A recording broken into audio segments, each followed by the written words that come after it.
ऐसा लगता है कि आज अगर कोई बहुत ज़्यादा अवामी रिस्पांस नहीं मिला मुस्लिम लीग नून को, लेकिन उनकी कोशिश है कि कहीं किसी तरीके से वो लोगों में चार्ज को पैदा करें। समी साहब देखें, पहली बात तो ये है कि मैं नहीं समझता कि मुस्लिम लीग नून जो है वो कोई सी ऐसी कोशिश में है कि कोई बड़ा अवामी एहतजाज किया जाए।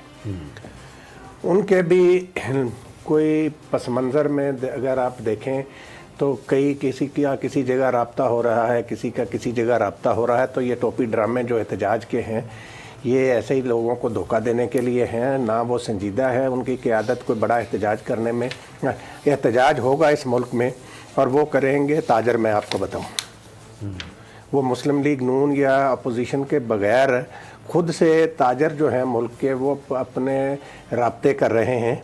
उनको जिन मसाइल का सामना है उस हवाले से आप देखेंगे कि आने वाले दिनों में कारोबारी तंजीमें जो हैं वो मुजाहरे करेंगी। तो ये चीज़ें जो है ना मुल्क में इस वक्त देखेंगे, सबसे जो बुनियादी फैक्टर है समी साहब के गवर्नेंस नाम की चीज़ कोई नहीं है। नहीं, लेकिन राना साहब ये बात आपकी सही है। मैं हुकूमत जो है, क्योंकि अपोजिशन की तरफ से जो बार बार एहतजाज की कॉल्स आती रही उसमें कोई बड़ी कामयाबी नहीं हुई।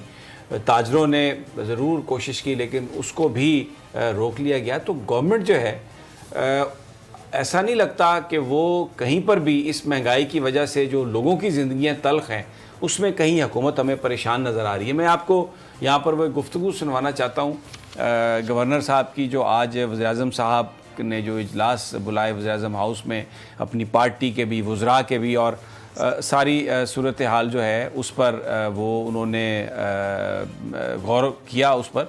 वो मैं आपको शॉर्ट सुनवाता हूँ जिसमें वो ये कह रहे हैं कि जनाब ये तो अपोजिशन से हमें तो कोई ख़तरा ही नहीं है, ये तो PDM तो मरी हुई है।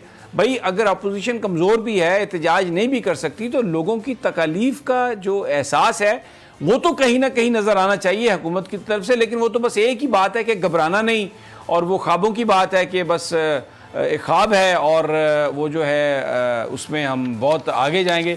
सुनिए ज़रा गवर्नर इमरान इस्माइल ने क्या कहा।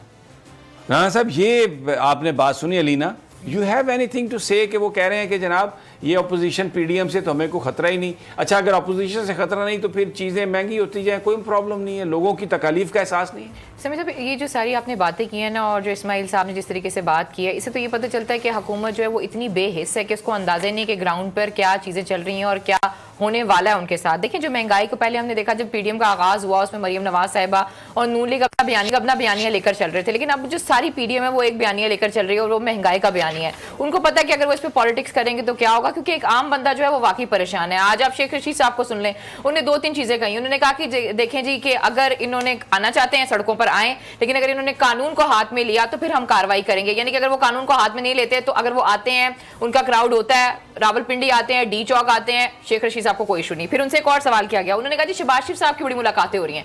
कहते हैं मुलाकातें होना तो बहुत अच्छी बात है। दूसरी हिंट, एक और उनसे सवाल हुआ जिसमें उनसे कहा गया कि भाई आप मुझे ये बताएं, एस्टेब्लिशमेंट और जो गवर्नमेंट है क्या वो एक पेज पर है। तो उन्होंने कहा इस सवाल का जवाब ऐसा कीजिएगा कि फवाद चौधरी साहब से लीजिएगा। तो ये जो 3 चीजें हैं ना, ये आपस में बड़ी कनेक्टेड हैं। इससे पहले हमने देखा था कि शेख रशीद साहब ये कहते रहते कि अगर ये आएंगे तो हम कार्रवाई करेंगे, ये लोगों को ट्रैफिक जैम होती है, लोग परेशान होते हैं, ये होता है वो होता है। फिर एक और बड़ी जमात ने कह दिया कि वो भी हो सकता है कि आने वाले दिनों में इधर आए और रावलपिंडी का रुख करें। तो ये बड़ी चीजें हैं जिसकी तरह मेरे ख्याल में खान साहब को देखना चाहिए, और ऐसे जो वुज़रा और ऐसे जो गवर्नर हैं जो इस तरीके से आके कोई भी कमेंट कर जाते हैं, इसका बहुत नुकसान होगा खान साहब को, उन्हें रोकना चाहिए। अच्छा, मैं ये शहबाज हमारे साथ हैं, शहजादा जुल्फ़िकार भी हमारे से भी बात करूँ। लेकिन शहबाज, ये जो बात है सारी, वज़ीर-ए-आज़म साहब के बड़े करीबी साथी हैं इमरान इस्माइल साहब, उनकी गुफ्तगू, वो कहते हैं कोई हमें तो खौफ ही नहीं है, डर ही नहीं है। और जो महंगाई के हवाले से वज़ीर-ए-आज़म साहब जब भी बात करते हैं वो आके कहते हैं कि रियासत मदीना हम बनाएंगे और ये एक ख्वाब है और लोगों को इसमें बड़ी तकलीफ़ उठाना पड़ती है।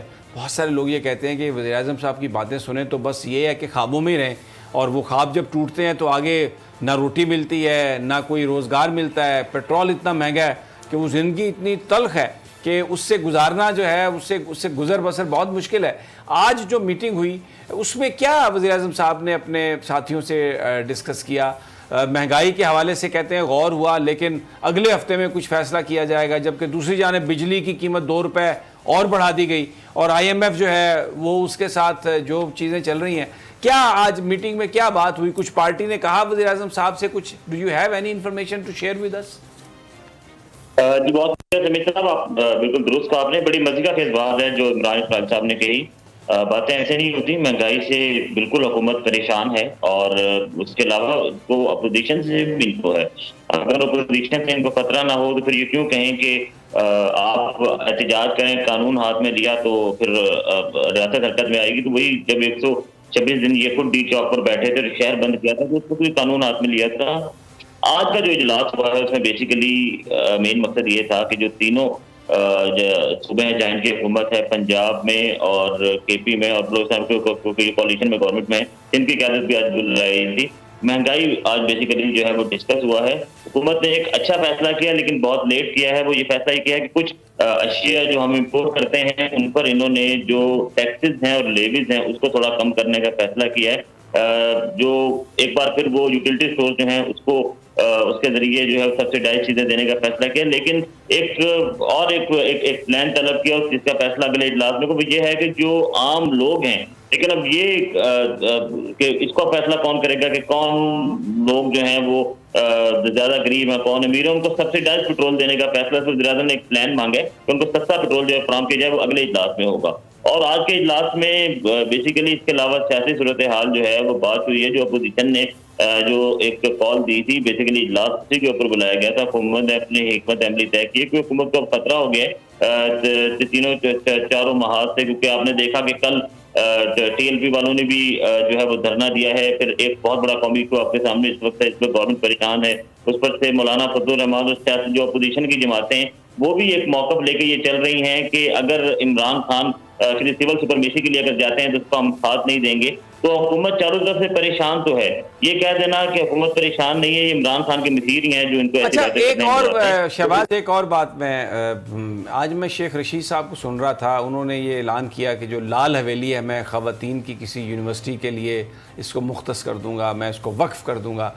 अमूमी तौर पर ऐसे ऐलाना तब होते हैं जब इलेक्शन नज़दीक हो कि आप लोगों से मिलना जुलना शुरू करते हैं। शेख रशीद साहब बड़े अरसे के बाद होली फैमिली हॉस्पिटल में कुछ मरीज़ों की इयादत के लिए भी चले गए। इधर पार्टी की क़यादत को इमरान खान साहब ने बहुत अरसे से नहीं बुलाया था, उनको बुला के गुफ्तगू शुरू की। तो कहीं कोई ऐसी फील आपको लग रही है, कोई एक सेंस आपको लगता है कि शायद हुकूमत सोच रही है कि कहीं इलेक्शन वक्त से पहले ना करवाने पड़ जाएँ? बिल्कुल समीर साहब, ये बिल्कुल ये सोच है। देखें ये अक्टूबर के महीने में तहरीक इंसाफ की पार्लिमानी पार्टी और उन इजलासों का मकसद सिर्फ यही था कि जो इस वक्त करंट सिचुएशन है उस पर इलेक्शन करवाए जा सकते हैं। हुकूमत उसकी तैयारी कर रही है। अब देखें जो आपने बात की लाल हवेली के हवाले से, तो आपको याद होगा कि हुकूमत ने अपनी कैंपेन के अंदर एक गुफ्तगू की थी। वज़ीर आज़म ने कहा था कि इमरान खान जब वज़ीर आज़म नहीं बने थे कि जब मैं वज़ीर आज़म बनूंगा मैं गवर्नर हाउस की दीवारें गिरा दूंगा। तो आप बताएं, चारों गवर्नर हाउस की दीवारें गिर गई हैं, वज़ीर आज़म हाउस यूनिवर्सिटी बन गई है। और उसके अलावा बड़े फैसले थे, इवन के जो नसिया गली वाला जो वो गवर्नर हाउस की जहाँ पे अक्सर खुद जाते हैं उसको यूनिवर्सिटी बना दी है। तो ये एक सेंस है इस वक्त बिल्कुल आज। और इसके अलावा एक बात और मैं आपको बताऊं, क्योंकि इसमें चारों सूबा जो 3 सूबे हैं जिसकी क़यादत आई थी, उनको बुलाने का मकसद ये था कि पार्टी को स्ट्रॉन्ग करें और ज़िले लेवल पे पार्टी को स्ट्रॉन्ग करें, क्योंकि आगे इलेक्शन में जाना है। तो तहरीक इंसाफ ये सोच रही है कि अगर 6 महीने या साल के अंदर इलेक्शन होते हैं तो उसके लिए हम प्रीपेयर हों। और बेसिकली वज़ीर आज़म साहब ने इसलिए ये वज़ीर आला पंजाब उस्मान बुज़दार, गवर्नर सिंध और उसके अलावा केपी की क़यादत को बुलाने का बेसिक मकसद यही था कि हम आगे इलेक्शन के अंदर जाएं तो हमारी तैयारी क्या हो। और बाकी उसके अलावा क्योंकि हुकूमत ये सोच रही है इस वक्त जो सिचुएशन है, क्योंकि आपने जो बात आपने की लाल हवेली वाली, अब ये आप देखेंगे मजीद भी कुछ ऐलानात आप आइंदा चंद दिनों में देखेंगे। और हो सकता है कि कहीं ना कहीं पे आवाम को रिलीफ भी दिया। जैसा मैंने एक बात की कि जो इम्पोर्टेड चीजें हम अशिया खुर्दनोश हैं उसमें जो हमारे टैक्सेज और लेवीज हैं उसको ये कम कर रही है। काम उस वक्त होना चाहिए था जब इस वक्त हुकूमत महंगाई। अच्छा, मेरे साथ ही रहिए। सब्सक्राइब करें और बेल दबाएं ताकि कोई खबर रह न जाए।